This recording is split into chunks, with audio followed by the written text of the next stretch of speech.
Sir, shall we start? Just about 7. Good evening, everyone. Welcome to Guru Manthan. The series of lectures on this platform are being organized by the Vivekananda Institute for Leadership Development. Our mission is to develop human and social capital to build a resurgent India. And we engage with 4 sectors: the government, NGOs, corporates, and the community, especially the youth. So Guru Manthan as a platform has been envisioned to have discussions, share experiences, and debate about diverse perspectives and practices in the fields of education. So we have 50 educationists and thinkers from across the world who will be sharing their experiences. Over the last 5 months, we have had very diverse topics being discussed here, starting with Dr. Gurraj Karjiki to Professor M.K. Sridhar, to Dr. Kasturi Rangan, to Mr. Anil Swarup, to Professor Annamalai, Dr. Praveen Kumar, Professor Kattimani, and last week we had Mr. H.M. Prashant. So in the 21 lectures so far, we have looked at different aspects of education. Today's lecture is very special because we are going to talk about something which is very, very close to the classroom, which is very close to our preparations for a classroom. We have with us today Professor D.P. Giridhar, who was a former Vice Chancellor of Indus University and the Graphic Era deemed to be University of Dehradun. He has also had several other assignments with very diverse engineering and technological universities, and and he has insisted that he be introduced as a very close friend of mine, someone who shares an interest about school education, a passion towards school education. Welcome, sir.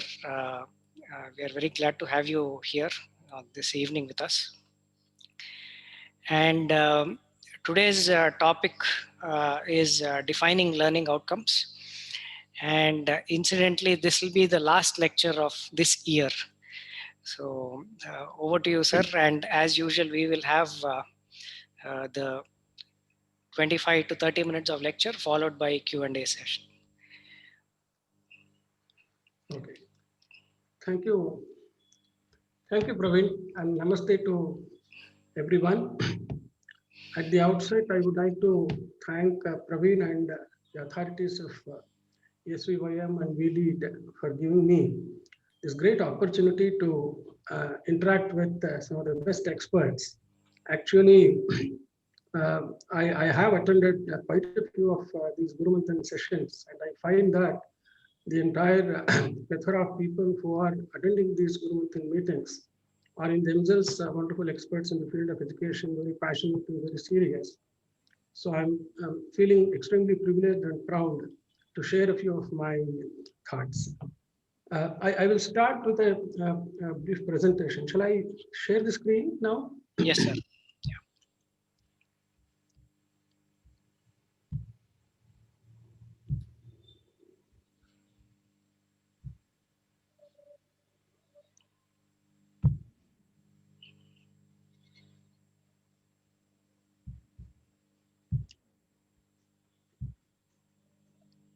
Okay, I think it's fully visible, I think now. Yes, sir. Okay. So this topic was given to me by Mr. Praveen. I took the challenge of not to change it in any manner, even though I have my own serious sights on the words and things like that. Actually, Praveen has been my sort of guide, mentor, and then facilitator to acclimatize with school education. And I'm very passionate about it because most of my career of 38, 40 years, I have seen the outputs of secondary and higher secondary education.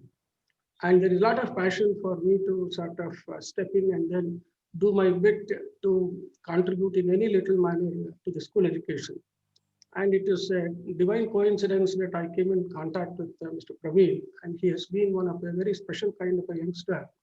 I was seriously excited to know him, I mean, sort of understand about his passion.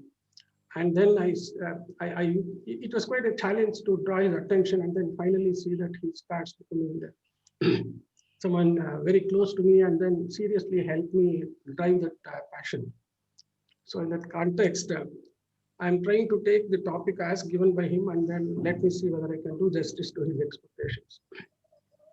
So I have used the structure of objective outcome itself, as that itself has been the basic focus and theme of this whole discussion. So objective of this evening's month, and I'm stating it like this: to revisit and explore benefits of designing the teaching learning process based on student learning outcomes. Here itself, I would like to sort of highlight that it is better not to look at learning outcomes in isolation, but as an integral component of the entire teaching learning process. And I have kept a very simple targeted outcome in our classical learning theory language in an affective domain. I'm not trying to sort of expect any great understanding of whatever it is. I'm keen that at the end of all this, if all of us have renewed enthusiasm to pursue excellence in teaching by targeting well-defined or well-formulated student learning outcomes, I think the time and effort all of us spend here is worthwhile. So the methodology is like this. These are transforming times, and at these times there is no better method of learning from one another. Share thoughts and discuss, and Manthan is all about that. So in that context, what I will do is I'm given the chance to present on behalf of you, on behalf of all of you, a set of points for interaction. Mainly, I will be focusing on what, why, how, and who related to these learning outcomes. What are these learning outcomes? How to define or formulate learning outcomes? Why should we use learning outcomes in designing the teaching learning process? And who should drive the development of these learning outcomes? I have structured by collecting information from personal library resources, web search, and of course, whatever little professional experience I have, most of which is with respect to the accreditation process of engineering institutions. So, if you want to explore what are learning outcomes, basically, actually the sources are all this. Most of you will have come, only ABET, of course, the school education people will not have come across. NBA, they will not have come across.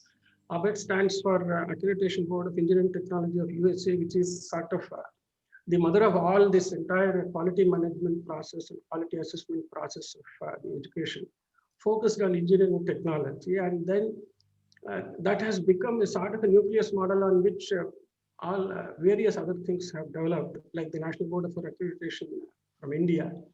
And by Washington Accord, most of the countries have now become signatories to that Washington Accord, and then they are following this ABET.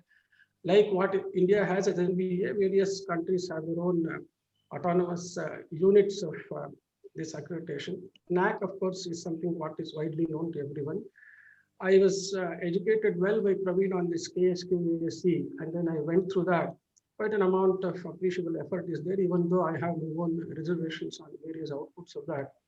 And of course, I have done some extensive search on OBE practices in various countries, and the way it started in a few of them, and then some of them left it out on various reasons, and then finally of quite a few people. So all of this is a history of around, say, 3 decades. And now quality management is becoming seriously mandated. And then learning outcomes forms the nucleus around which this entire quality process of teaching learning process is built. Sir, if I may interrupt, can you just move the microphone closer to you, sir? Okay. Am I better audible now? Yes. Actually, please bear with me. I have a strained voice because in the last 7-8 days I had severe cold, cough, and fever, and I was worried actually. Yes. Or not. Please bear with me. Am I audible and is the voice clear? Yes, sir. Better. Much okay. better. So basically, it is better we sort of structure our thoughts from this tops down. So it's a component of the outcome-based education. It's an education methodology or practice which aims at ensuring that each student achieves a satisfactory level of attainment of targeted learning goals. Goals, objectives, aims, outcomes, etc. I mean, I don't want to dwell into too many complexities of those terms. At this point in time, just let us understand that each one of them have different connotations. That's what it is. And then the objectives have specific meanings like education objectives, program education objectives, and um, the general practice has been to declare what are called program education objectives, which are broad statements. Praveen, how do I actually remove the this minimize? I think. Yeah. Okay, I got it. So the program education objectives are broad statements that describe what students must attain within a few years at the end of education program. Basically, what is more important is, if you have to sort of see, they are explicit formulations. They are explicit formulations. They are explicit formulations of the ways in which students are expected to be changed by the educative process. That is something what is important. And indicate what students should learn to ensure success in their immediate future career or further education. So it is something, a very serious commitment to be made by the education program that if they go through this program, they will be capable of pursuing this career, or they will be successful in this kind of further education kind of thing. So with this in mind, learning outcomes become more specific statements that describe what students must know and be able to do. It's a sort of a performance measure at the end of a course or a learning activity. Course, of course, course and subjects are used interchangeably in most of the cases. Learning activity can even be one small component of a session of a lecture. So like that, from a very micro to macro level, you will be able to sort of, we should be able to come up with well-defined, well-formulated learning outcomes. Actually, learning outcomes are explicit formulations of the ways in which students are able to demonstrate. That's important. They should be able to demonstrate what is learned at the end of the learning process. As we know, because of this, design of correct assessment process becomes key and critical. So the on one side it is the efficiency, and then the ability to formulate the right kind of physically realizable outcomes, and more importantly, come up with such assessment patterns by which we are able to correctly assess that those targeted outcomes are attained. So that's where the learning outcomes become sort of the nucleus and the key formulations around which the entire quality of teaching learning process gets designed and developed. So formulations, these formulations of outcomes focus mainly on knowledge, skills, attitudes, which have to be attained at the end of completion of a learning activity at the micro level and at the end of a course at the macro level. Now, why use learning outcomes? I don't want to argue too much. Suppose we take this as a debate. I would like to speak for the subject. I mean, I'm very keen that learning outcomes are used. Why? Teaching is an intentional and reasoned act. Intention refers to a primary task of facilitating learning. Reasoned means teaching has to ensure that what is learned should be worth the effort to learn. So that means it's a very serious commitment, and both those, the intentional and reasoned parts of the act, are seriously student-centric. Therefore, well-defined education objectives and learning outcomes help teachers to focus their attention and efforts towards proper planning and designing to see that the intentions and the reasons of teaching are met well. Also, once we have well-targeted outcomes, they become a measure of the quantity and quality of the learning effort itself. Quantity, of course, refers to how much, and quality refers to how well learning has happened. And please see, learning effort refers to effort from the student. So every time, every stage, whatever we refer to the seriousness of all these activities refer with reference to the student side. It's student centric. So this entire learning outcome becomes a measurable formulation such that it is an indirect measure of the efficiency of the teaching. Why I use the word efficiency, it is something like this. If you take a learner is going through a process of learning, undergoing a teaching learning process, there is an input effort to learn, and that effort will have certain kind of an outcome. So it is like in crude engineering terms, an input and an output kind of a measure. It's a process related efficiency. And the teaching learning process is developed by the teacher, but until and unless the student, the teacher becomes seriously vicarious on the learner side, and if they do not design it, making it a student-centric activity, the entire purpose of the teaching process will be lost. So with this background, it is better we sort of explore on how to define the learning outcomes. I've actually prepared a few slides, few more slides on this, because how to define learning outcomes is a very simplistic and a very simple looking statement, but is a very loaded exercise. It's something very serious as an exercise. Actually, what happens is they should be formulated as an integral component of the instruction system design.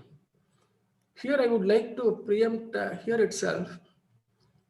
Most of the teachers, and of course, in general, the public opinion is this instruction system design is something what is actually practiced and followed by those who develop e-learning content and all those kind of things.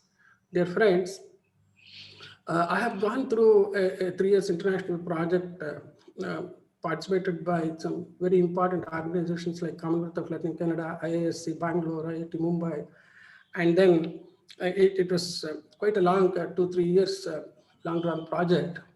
From a very skeptic kind of an entrant to the whole program, I was metamorphosed from that process into seriously believing in the scientific side of the psychological aspects of learning. And then from then onwards, I became wedded to this whole thing. And then I have seriously thought over this. And I can assure you that it is better we remove from our mindset that all this ISD learning theory, etc., are more on the e-content development, but these are more critical. And then it is very seriously necessary that we customize all those concepts and bring it back into the regular secondary and higher secondary school education environment.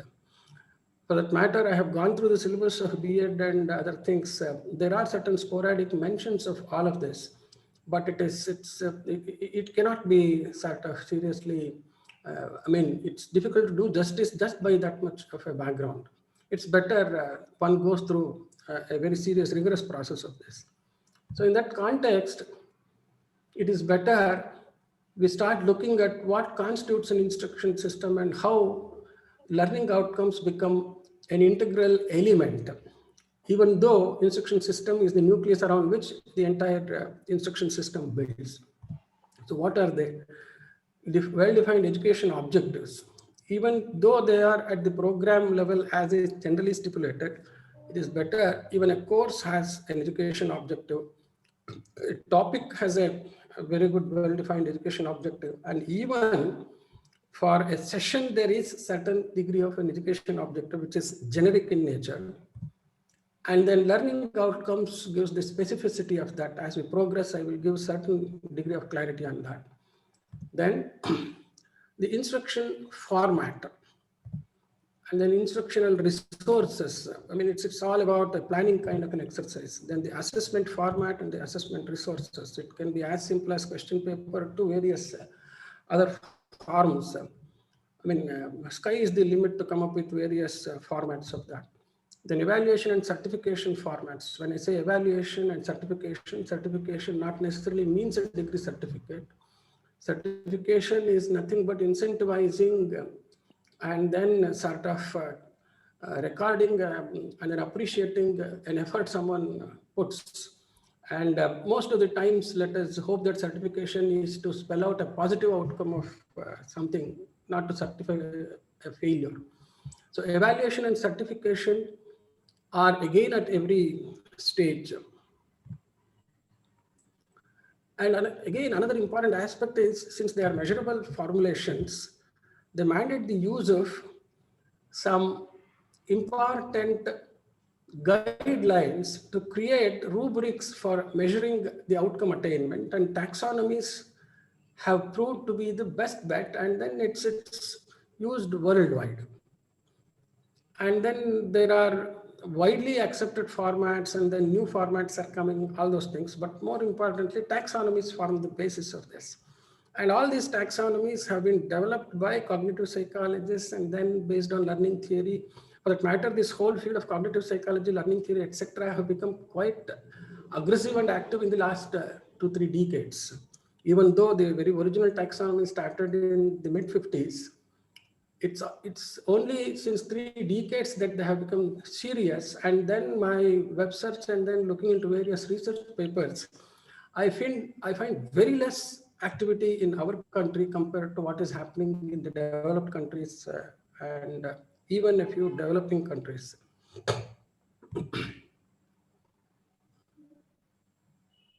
Then further, if we have to progress exploring on how to define, what I will do is I will rush through something which most of you will be knowing. Since I come from the background of engineering education, for me, these are a little more serious and a little new. Whereas for those who are in school education, in some context or other, they will have heard it. But I thought it is better to see that there is some sort of an integral content. So I have just put it. So learning is an enduring change in behavior. If we take it, involves change in behavior. It endures over a time. That means it requires certain effort of definite time duration. And of course, it occurs through experience, practice, observation, and all those things. These are very easy to understand. But more importantly, internalizing them and then trying to structure an instruction system is more critical. Then actually, of course, how learning happens, if we have to see, then there is a sensory perception and then there is a cognition component of it.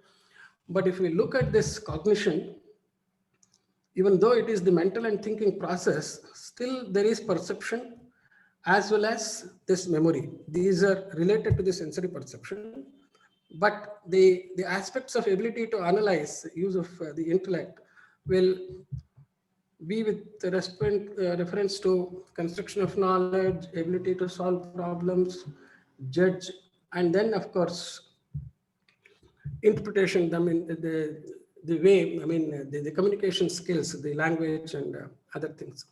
So that means when we are looking at developing and formulating instructions with learning outcomes as the core, it is better we sort of keep all of this to help us focus on critical things.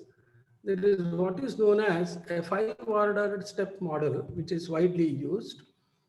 So it is something like gain attention and then create the right kind of sensory perception. That means you create a learning environment which is clutter-free. Basically, I put it crudely like this. What is to be seen is seen, and then what is to be heard is heard. And then what is ensure that what is to be done is done, so that learning is a focused activity. Then higher level of cognition refers to the effort of trying to make sense of the incoming information. That means we should have such a situation, such a mechanism by which we are helping internalization of what is told, how much can happen during the lecture itself, and then how to create mechanisms by which we ensure that post actual contact session or some other virtual contact session, how to ensure that there are resources given so that this higher level cognition effort is put by the student and they're motivated into doing it. Then, of course, how to create mechanisms by which there is serious practice so that memory is built. And at the same time, the feedback is very critical, from which only we will be able to sort of correctly understand exactly where are the pinpricks, what are the difficulties and things like that. So it is in this context, uh, even though it's a psychological process, these 5 ordered steps, I think, is a decent model as a reference to create an instruction system. Further, there is this standard approach. Again, this ADDIE is not very unusual or alien to corporate world or corporate training world. It stands for analysis, design, development, implementation, and evaluation. It's a very classical, correct approach. As an engineer, I can feel for this whole approach. I mean, it's a process design. Teaching, learning is a process design in our classical engineering terms.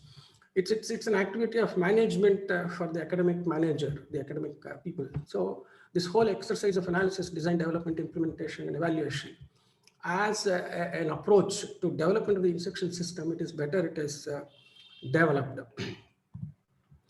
So analysis is the process of defining what is to be learned. Design is the process of structuring the learning process itself, like objectives, outcomes, and things like that. Development is the process of creating the learning resources and the authoring, content, so many things. Then implementation is actual execution of instruction process, training, continuous evaluation, and all those kind of aspects.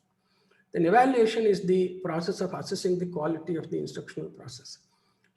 Dear friends, please observe that these are simple looking statements, but to create an exercise, at the end of, by the end of this session, I will show a very quick glimpse of an effort myself and Praveen have been trying to put, that there is quite an amount of exercise that is involved in this. So this ADDIE approach requires these taxonomies. What are these taxonomies? They are classification systems consisting of a set of carefully defined and well-organized action verbs. Action verbs also, if I start speaking, I will take a lot of time. Basically, cognitive action, something by which there is a statement of instruction which refers to a certain kind of learning effort. As we see the taxonomy table, we will understand it better. And these action verbs can be used to categorize the learning effort of a particular task, a learning task. And these will help formulate proper learning outcomes. So it is better the taxonomy language is internalized to get into the actual act of formulating correct learning outcomes. One of the most widely used taxonomies has been Bloom's taxonomy, and it had met a lot of challenges. And then finally in 2001, it was revised, and the revised Bloom's taxonomy is followed even by, all places, all accreditation agencies across the world have taken that as the standard reference. There are certain other very popular taxonomies also called Solo structure for observed learning outcome and things like that. I will not get into those details because I don't want this session to be a session on the taxonomies, but Bloom's taxonomy is a quick reference, a quick good reference. It focuses on cognitive complexity, as we call it. That means cognitive complexity is a technical, a jargonry, put in simple terms, learning effort, the complexity of the learning about, or amount of learning effort, or effort that should be there put by both the facilitator and then the learner to see that a certain degree of attainment of knowledge and skill is attained. So it focuses on that. So cognitive domain, there is one set, and then affective domain, which is related to attitude, there is one set, and then psychomotor domain, which is more related to the physical skills. And most of the exercise will be in the cognitive domain, and then affective domain parameters can be built while developing the instruction system based on the cognitive domain, and psychomotor skills will be required in specific tasks related to a particular learning effect. So generally it is the cognitive domain which becomes the foundation, and then affective and psychomotors are brought as case specific related things. So let me not, these things most of the people know it well.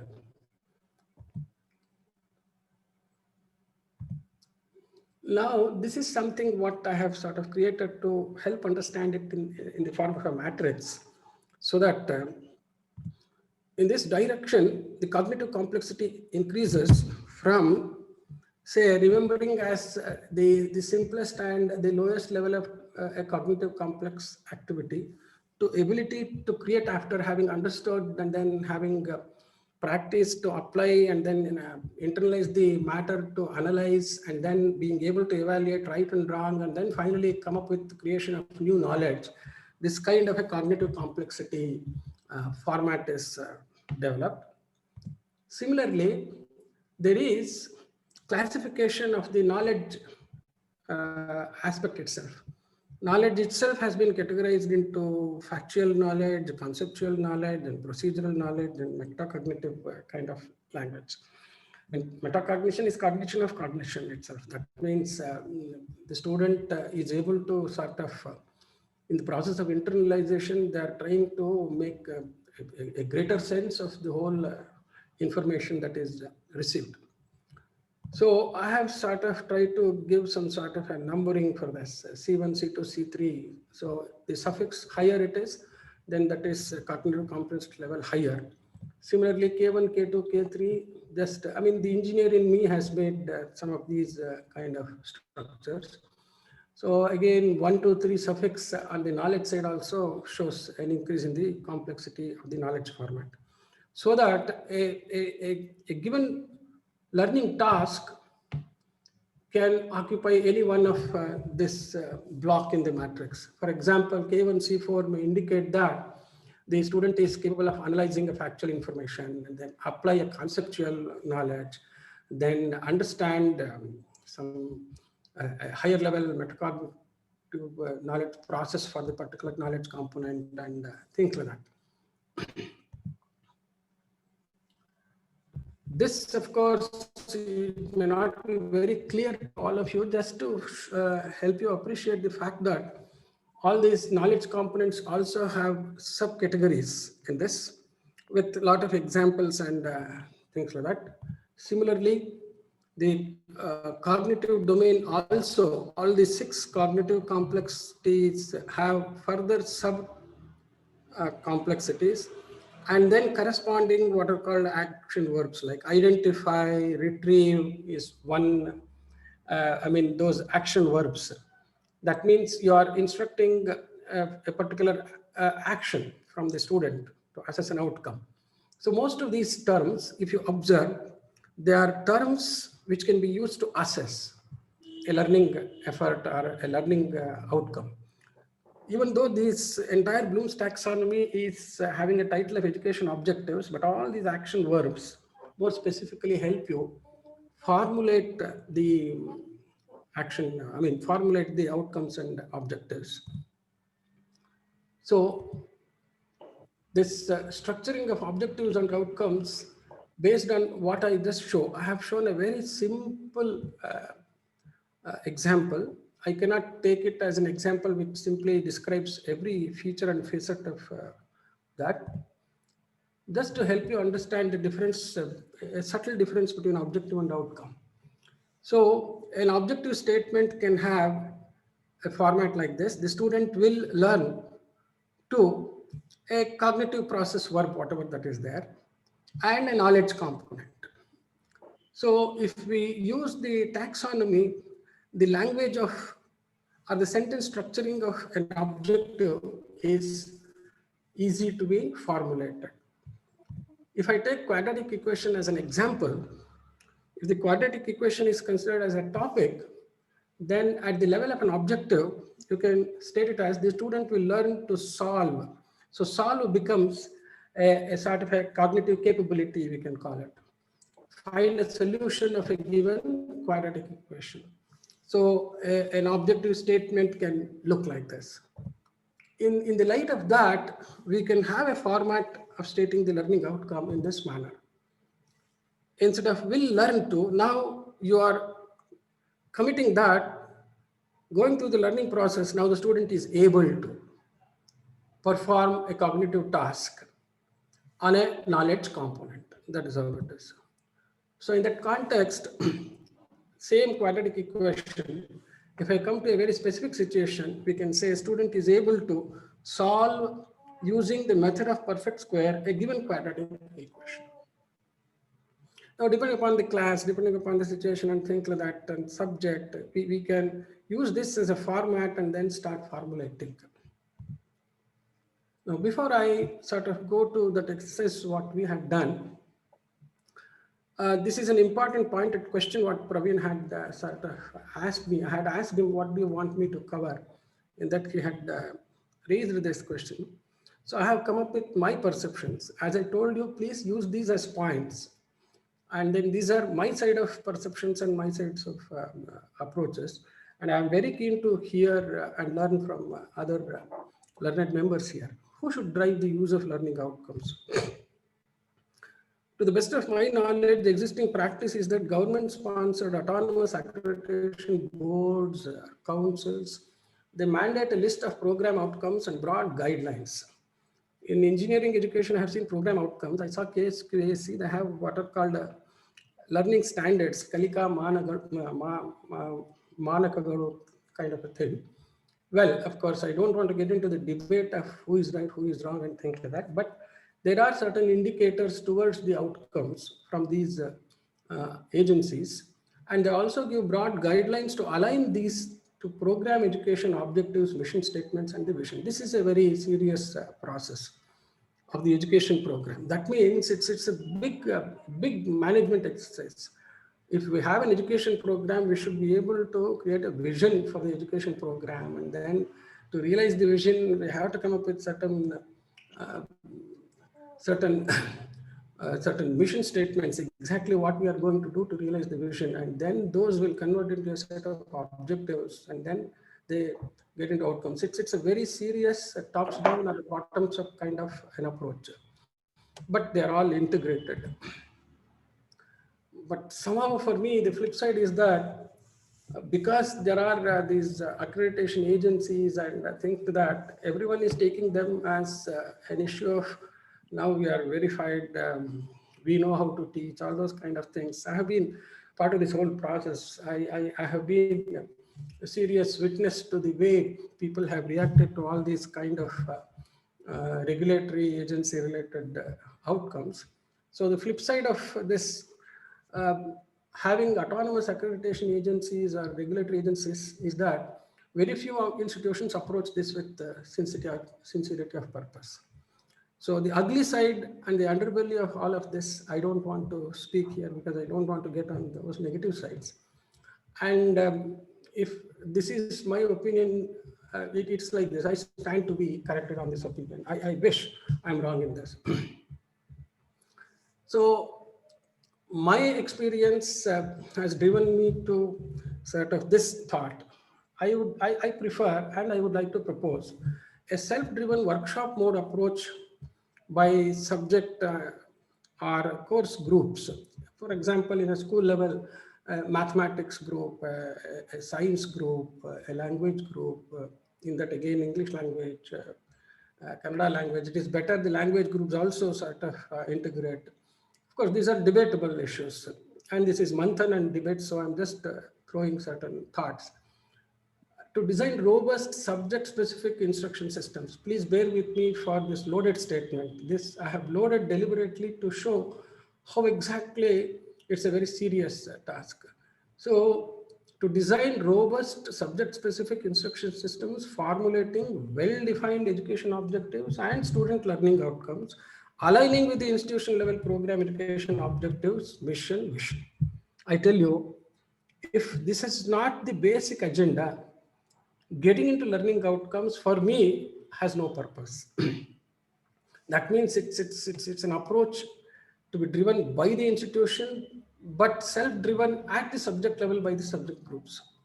And dear friends, it's a serious task, requires great motivation, patience, and perseverance. So I'll present a very quick brief of an ongoing informal workshop. I should thank Praveen for that. He has been the motivator and then, of course, the facilitator for this.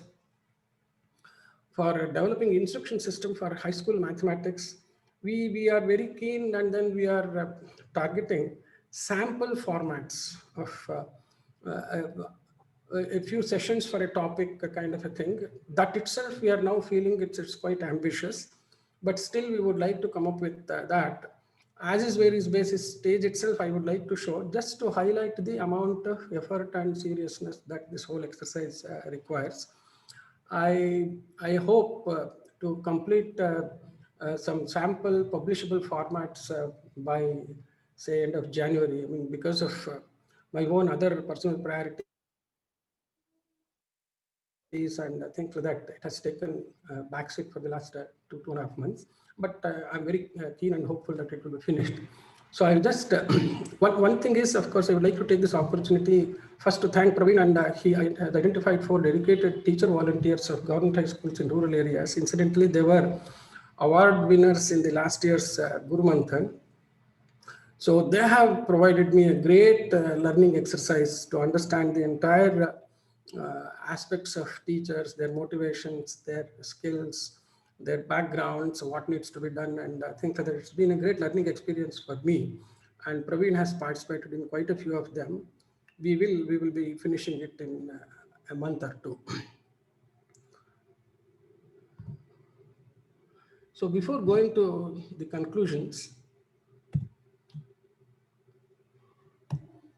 I will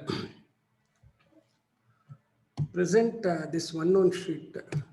Is this sheet visible now? No, sir. I think you No, have changed the screen sharing. I have to again go to screen share. Yeah, you. yeah,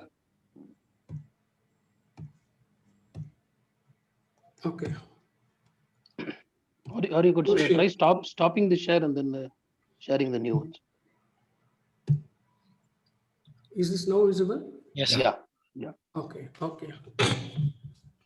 So I'm showing an exercise we are trying to do. I mean, we have taken an example of the secondary school and high school. And since they wanted it only for the high school, I still told them it is better to go back a little and then try to take the entire analysis. So we have taken this NCERT syllabus of mathematics from 6th standard to say 10th standard, and I sort of try to put them into basic analysis of how many topics of arithmetic, how many topics of geometry, how they are distributed across years, and those kind of analysis, and then come up with certain percentages of coverage of different topics in each of these standards. And by the time they come to the end of this, so that this is an exercise by which they will be able to internalize the complete picture of overall total mathematics that a student by the end of 10th standard should have sort of mastered. I mean, that's the basic idea. Many times it is better we don't tell the agenda behind the whole exercise rather than sort of try to put them. Probably Praveen knows the kind of challenges we have faced in this whole process. So this was one step of an analysis. And then we sort of helped them into a process of what we call a sort of a mind mapping. I mean, once we have learned all that, then how do we sort of summarize what is learned, so that this will help us sort of understand the subject itself, like what is that they are doing. So basically it is nothing but they are learning operations on mathematical objects. So that's that kind of a concept is something what was brought in their mind, and what are those operations, because this kind of a categorization is required to understand and then develop a sense of cognitive complexity and then cognitive activity kind of a thing. So this was the next exercise as part of the analysis. Analysis actually forms a great part of this whole thing. Then what are the operations like basic operations, exponentiation, equality, rules of operation, etc. Then mathematical objects, and this is from 6th to 10th. This is how they reach up to this level by end of 10th standard. Like the objects they learn operations on are numbers, the variables and constants, sets, shapes, data samples, etc. Then what knowledge and concepts and skills are acquired by these this whole exercise, that was discussed. And then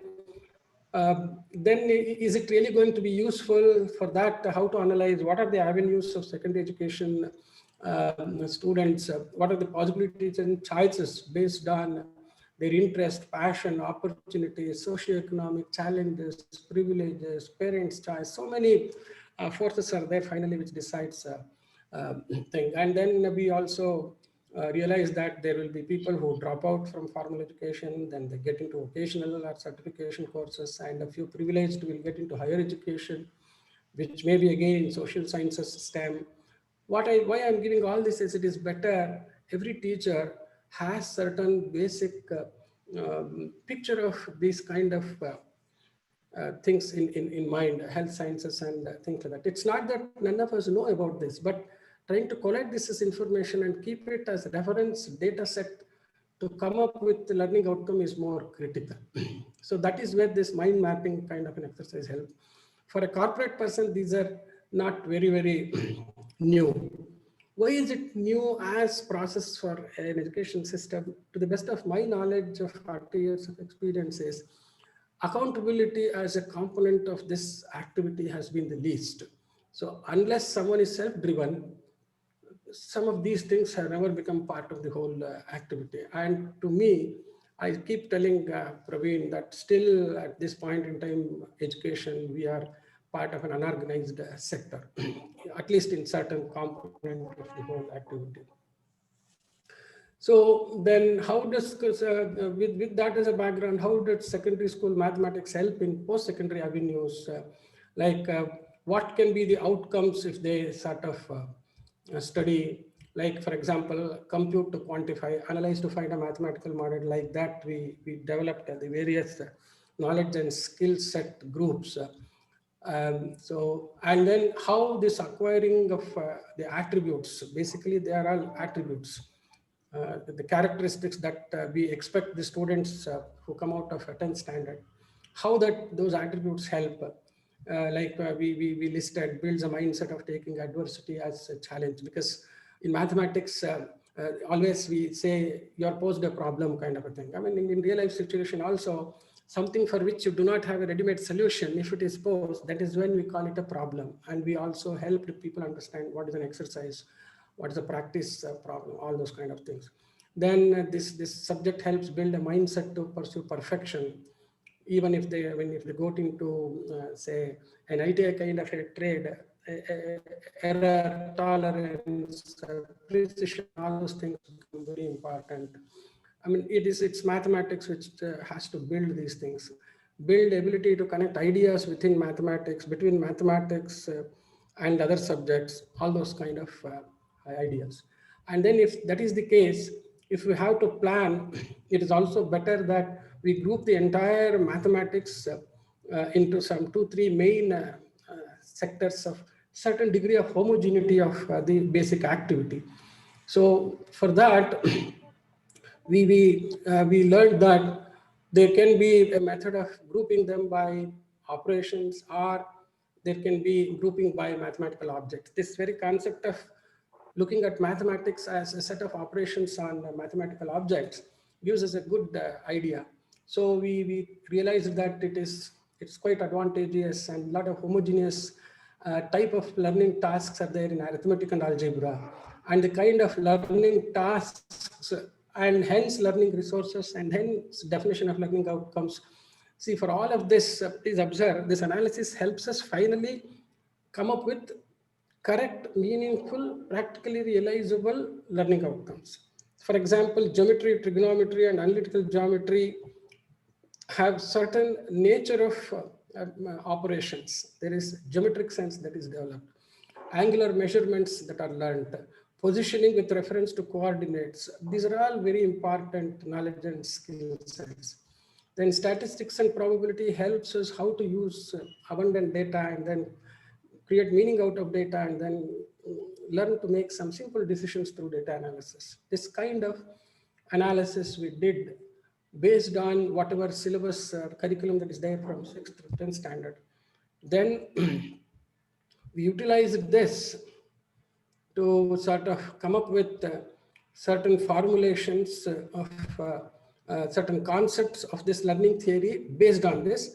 That is when, of course, now I have to confide with Praveen, I realized one important thing.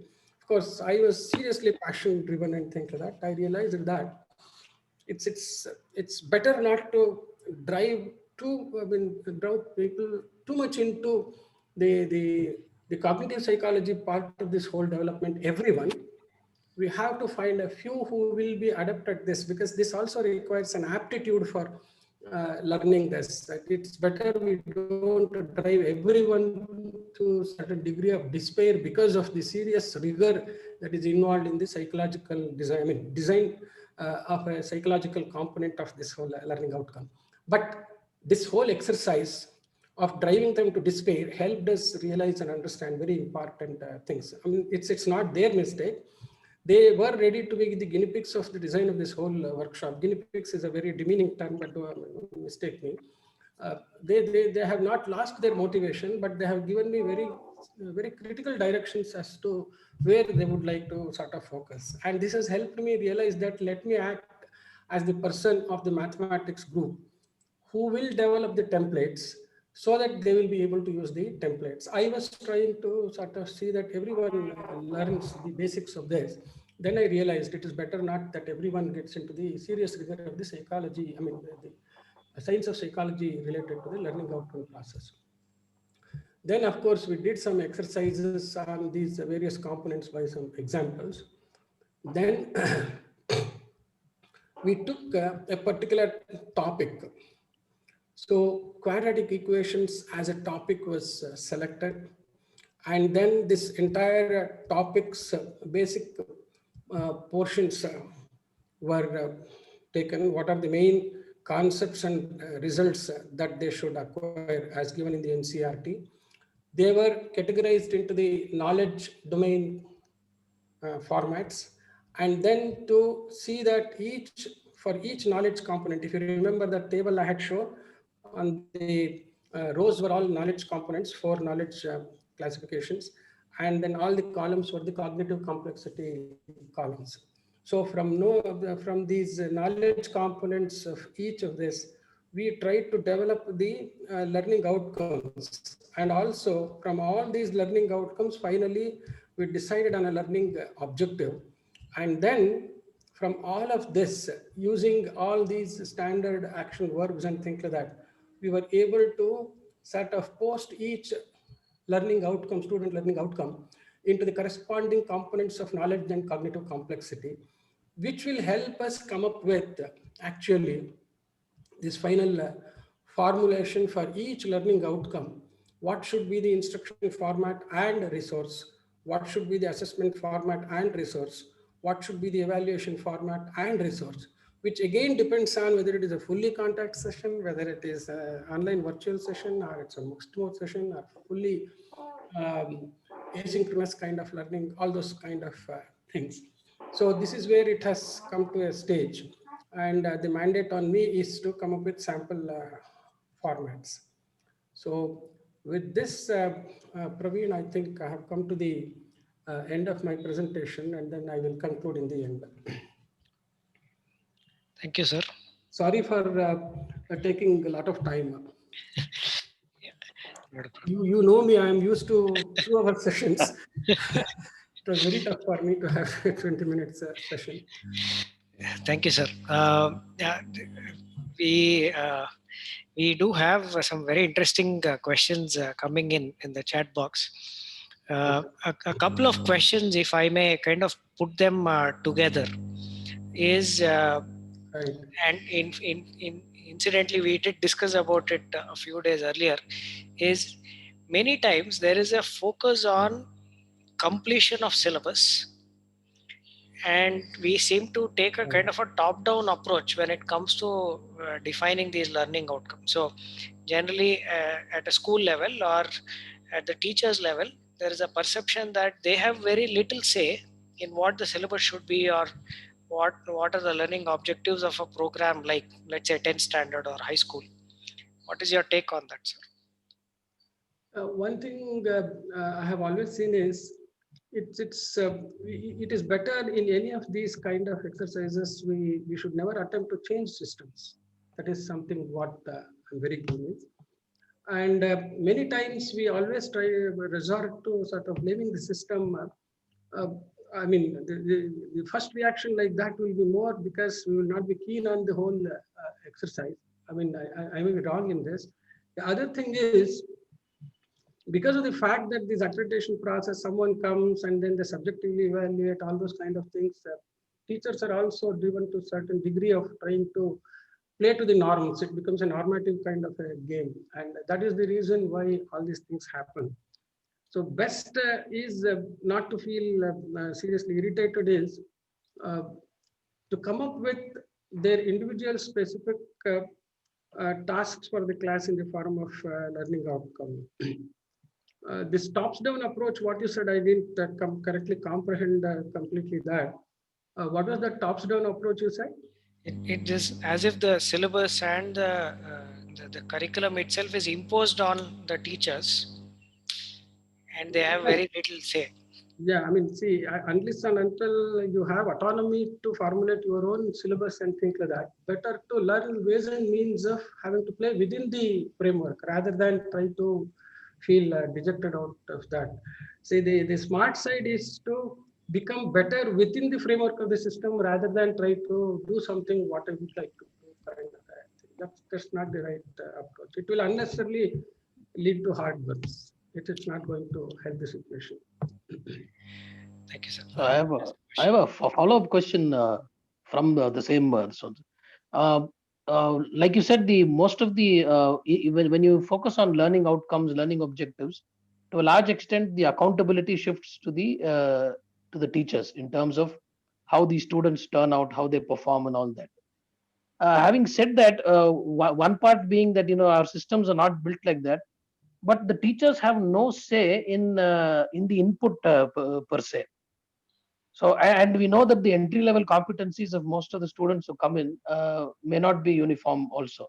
So how do teachers bridge that gap in terms of ensuring to some extent some outcomes that are predetermined that they're able to achieve? One thing we have to be very clear is what is not in their, not in our hands. It is better we stop worrying about or sort of cribbing about that. Student input quality, regulatory norms of curriculum. These are things which are perpetual kind of, what should I say, uh, the punching bags for not doing something. It's better we come out of that. That's very important. For that matter, we should approach this scientific approach to learning outcomes, etc. Because of the fact that we don't have a freedom because of curriculum, and because we have diversity of students, and then the quality of input of students is bad. And I will tell you, it is better to take it as a challenge to come up with mechanisms and such learning outcomes and then teaching processes that we handle and then create a good output and create a pocket of excellence. And that is when we get the moral value and voice to start speaking about system and things like that. Until and unless we get to that part, it is better we don't crib about the thing. Until and unless we start doing it and take that as a challenge rather than as an issue of escape route. And for me, it's an escape route. I may be blunt and I may sound harsh, but this 40 years of experience, that's what I have always seen. There's one more interesting question, sir. We talk a lot about student centricity or individual learning plans for the students. So is there a possibility, or how accurate would it be if we were to have a system where the students were to define or design their own individual learning outcomes, and we help them in the process of learning. Okay, you are putting it in a framework where you are assuming certain degree of maturity of the society, maturity of the students, and all of that. I don't want to question the existence of that at this point in time. If those assumptions are true, and then we have very mature mind, even minds at even at the secondary and higher secondary school level, well, it can have an IASC kind of freedom. Okay, and I don't think we have that kind of a freedom or luxury when it comes to secondary and higher secondary school education.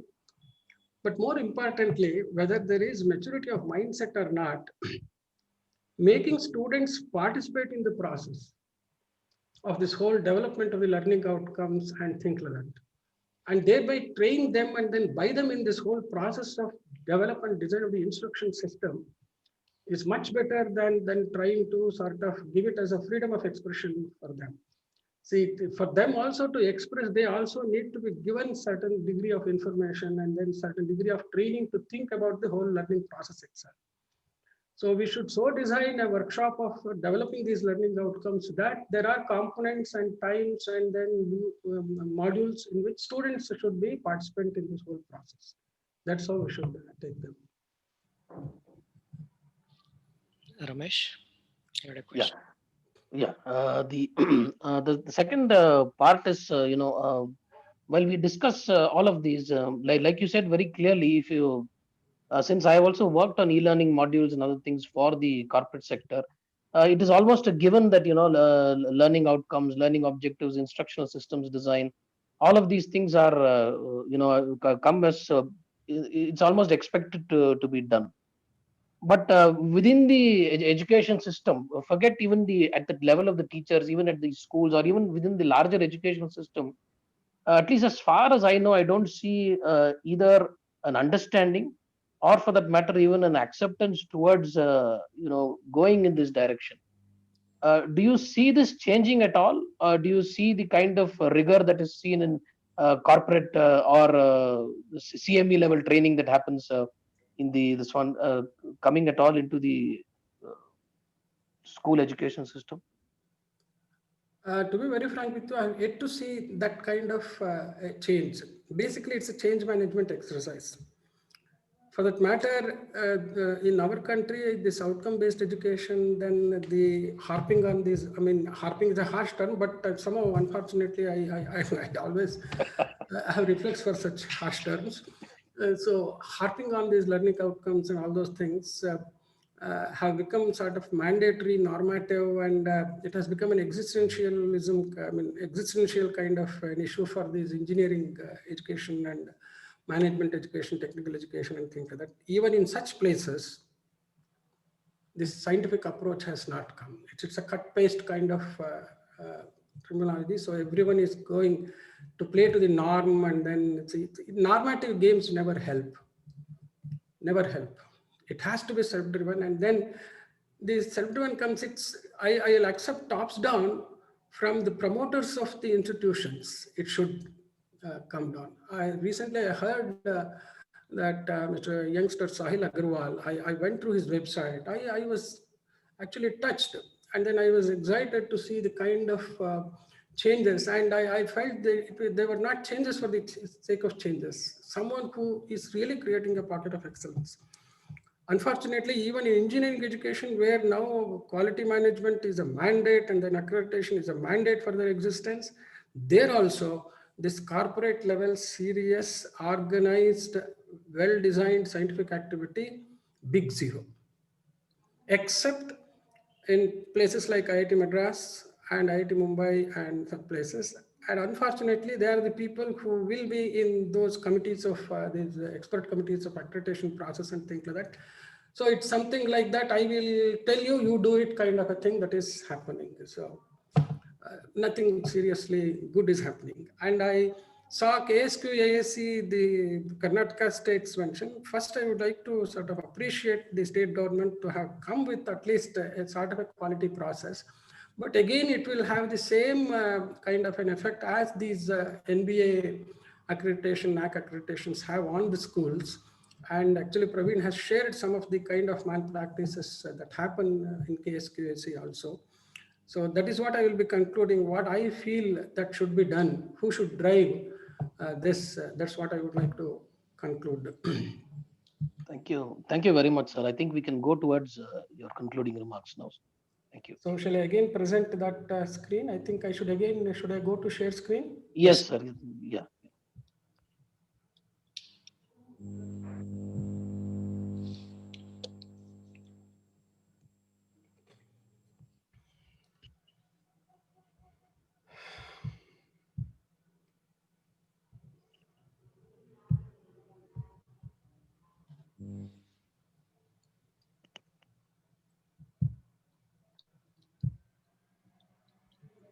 So I would like to conclude stating that formulating good education objectives and learning outcomes is a serious task requiring great passion for teaching and high levels of motivation, patience, and perseverance to develop student-centric, efficient instruction systems for each subject course. It is so loaded because I'm loaded in my mind with serious concern. And that is why it's a very loaded statement, dear friends.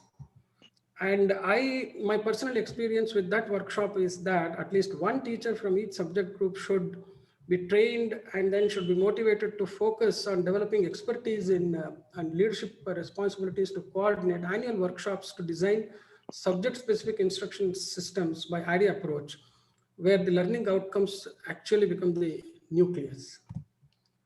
I volunteer to offer my support. I'm quite keen, dear friends. I only wish there are institutions, even a simple individual teacher, if one is interested to learn and think like that, they're free to sort of approach me. Whatever little I know, I would like to share and then participate and support in that activity.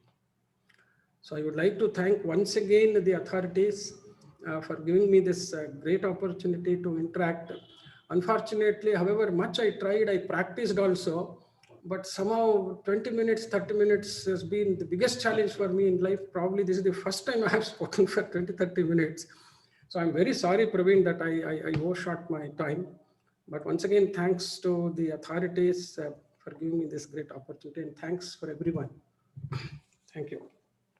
Thank you, Professor Giridhar. I would now request Ms. Nanda of the Police Public School to propose today's vote of thanks. Thank you, Mr. Praveen, for giving me the honor to render vote of thanks. Good evening to all the assembled here. One of my favorite topics in a lesson plan is learning outcome. And then just before we winded up for the Christmas vacation, this was one of the topics we discussed during the staff meeting. And then I texted that it was an in-depth post-mortem of learning outcomes with the available time that was allotted to Giridhar sir. I was very much impressed. And then as you felt that you were not able to cover the entire topics, the chalk work that you showed there really gave a picture of how in-depth you all had discussed the learning outcomes. So through your presentation, we really came to know the nitty-gritties of the learning outcome, and then how the teacher can plan her instructional strategy, and then assessment strategies. And then of course, finally, after the evaluation and assessment, in case if it is needed, how he or she can redesign the instructional strategy to attain the learning outcome. And then I'm proud to say that almost 95% of our staff from Police Public School Bangalore are here. And then they are privileged to be attending here and then gain knowledge. And then I'm sure all of us will carry quite a lot of learning aspects to incorporate in our lesson plans, and then as well as deliver the lesson instruction strategies, and then attain the learning or resultant outcome there. Thank you one and all for giving me this opportunity. Hoping to see much more enlightening sessions from SVY. Thank you, Praveen. Thank you, ma'am. Like I mentioned, this was the last lecture of the year, and next week we will have a very interesting lecture on the topic of education for exploration. Vivekananda's Philosophy on Education by Dr. Priya. She's an associate professor in the Department of Philosophy, University of Mumbai. Along with her, in the next month, we have very diverse topics being discussed. One, Mr. Vinay Nair, who is a founder of Raising a Mathematician Foundation. He'll talk about working with gifted children. Then Dr. Gopal Joshi, who is also the executive director of the Karnataka State Higher Education Council, will talk about problem-based learning, modern pedagogy for the modern classrooms. And Shankar Musafir from the Curriculum Reforms Division of UNESCO will talk about the good, bad, and ugly of school education. And a parent, Dr. Shilpa Rani, will talk about her experiences of homeschooling and as an alternative to formal school.